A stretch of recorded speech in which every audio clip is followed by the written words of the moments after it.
শাকিব খানের upcoming cinema Prince. Prince cinema রোজাইদে মুক্তি পাবে। প্রিন্স সিনেমাটি বিগ লেভেলের সিনেমা হতে যাচ্ছে। এমনকি এখানে শুধু গ্র্যান্ডস্টার না, শাকিব খানের এখানে চরিত্রে থাকবে বা শাকিব খান রোমান্টিক স্যাড সবকিছু ভরপুর থাকবে। কিন্তু আমার কথা হচ্ছে নায়িকা নিয়ে সংকট রয়েছে আমাদের মনে। নায়িকা কে হবে? নায়িকা যাতে আমাদের দাবি হচ্ছে ইন্ডিয়া থেকে নিয়ে আসা হোক, মানে একজন পুরাতন একজন নায়িকাকে নিয়ে আসা হোক। এমনকি ইদিকা পালকে যাতে শাকিব খানের বিপরীতে আর আমরা দেখতে চাই না, এটা যাতে মাথায় থাকে। ইদিকা পালকে নিয়ে যদি আর সিনেমা হয় তাহলে তো হাইপে যাবে না। এক মুখ দেখতে দেখতে ভালো লাগে না, এটা আসলে খুবই ভালো দেখায় না। আর ওগুর হেডাম বেড়ে গেছে, ইদিকা পালের হেডাম বেড়ে গেছে, এটা নিয়ে পরে কথা বলছি।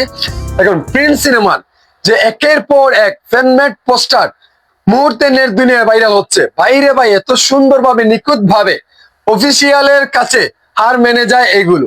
মানে তারা যে একটা প্রথম অফিসিয়াল একটা অ্যানাউন্সমেন্ট পোস্টার দিয়েছিল, সেগুলোর চাইতে বিগ ভালো বানাচ্ছে আমাদের সাকিব ভক্তরা। সাকিব খানের একের পর এক এই যে ফ্যানমেড পোস্টার প্রিন্স সিনেমার বানাচ্ছে, এটা কিন্তু আসলে আমার কাছে দুর্দান্ত লাগছে। আপনাদের কার কাছে কেমন লাগছে তা জানি না, কিন্তু আমার কাছে অত্যাধিক ভালো লাগছে। কারণ একের পর এক এমন ফ্যানমেড পোস্টার তৈরি করে যাচ্ছে দর্শকে, এটা অবাক করে দিচ্ছে ভাই।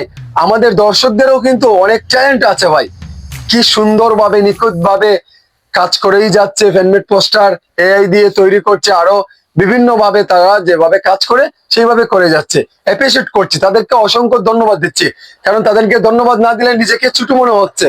কারণ এত সুন্দর অক্লান্ত পরিশ্রম করে তারা এত সুন্দরভাবে কাজগুলো করে যাচ্ছে আমাদেরকে বিনোদন দেওয়ার জন্য। এটাই ভালো লাগছে, এটাই ভালো লাগা, এটাই ভালোবাসা। সো সবাই ভালো থাকবেন, অবশ্যই লাইক কমেন্ট শেয়ার করতে ভুলবেন না।